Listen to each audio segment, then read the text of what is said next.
FiSH, a story based on the amazing people at the Pike Place Fish Market. As I started reading a book called FiSH, I began to realize that the topics being covered were concepts that I learned long ago and had worked hard to incorporate into my personal life. Then I thought, why not in my work life as well? The concepts of the book seem to be common sense and simple. However, the challenge is in figuring out how to implement them and continue with them long term.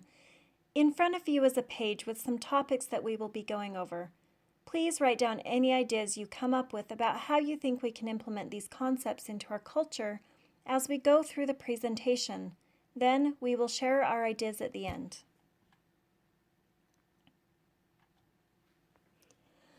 The FiSH philosophy will not be very effective if not everyone is a participant, because our behavior as a company influences our attitudes, so I am asking that you give it your best try. I don't anticipate it to be an easy transition. However, if we practice the principles, eventually they can become second nature to all of us. Some people say habits take 21 days of practice. Others say that is a myth.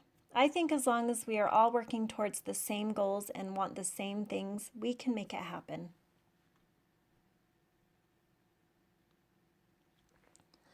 The 4 cornerstones of FiSH. Number 1, choose your attitude. Number 2, play. Number 3, make their day. Number 4, be present.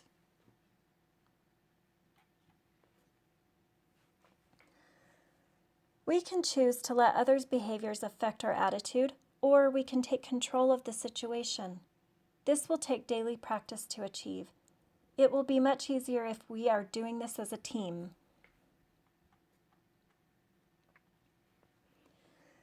If we can create a more positive, fun, energetic work environment, we just might actually look forward to coming to work in the morning, and we may not be running for the door at the end of our shifts.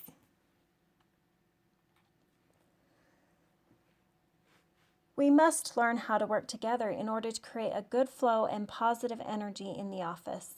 When we resist, we create negativity. When we let things happen the way they are supposed to and work with the flow, we create positivity.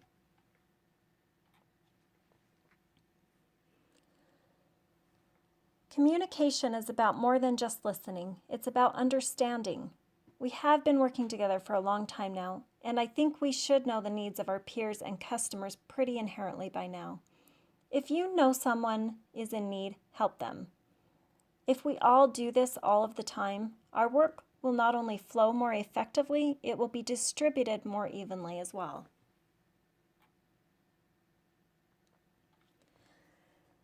I read an article online regarding having fun in the workplace, and it went like this. I started my internship in recruiting central services at LinkedIn with my eyes wide open, ready to learn and with an ambitious spirit that I could conquer any task thrown my way.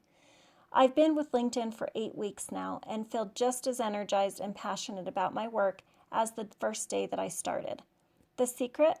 A variety of projects that allow me to inject my own interests and fun into making them a success.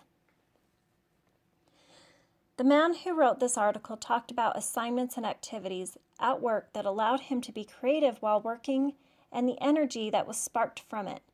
He talked about the willingness of his coworkers and managers to offer advice and support on his endeavors. But what he really learned from his internship was how to balance work and play, resulting in higher productivity and a great final product due to the type of culture.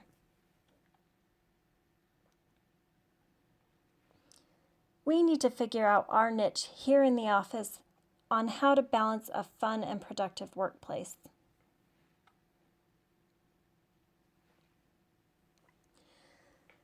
When was the last time that we did something to make each other's day?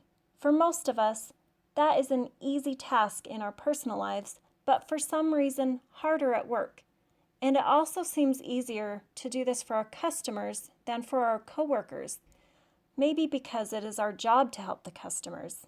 So how can we implement this in our working relationships as well?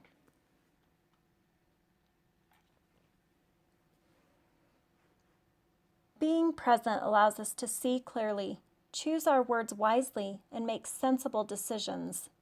This begs the question, how can we effectively communicate if we do not really listen to what somebody is saying? And when you only listen in order to reply, you are not listening to understand. When you give someone your undivided attention, you are able to show them that you care about what they are saying. Here is a poster that we can hang in our workplace to help us remind us of the FiSH philosophy on the day-to-day basis.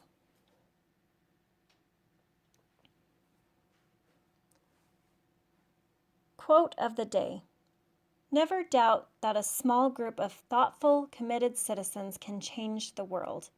Indeed, it is the only thing that ever has," by Margaret Mead.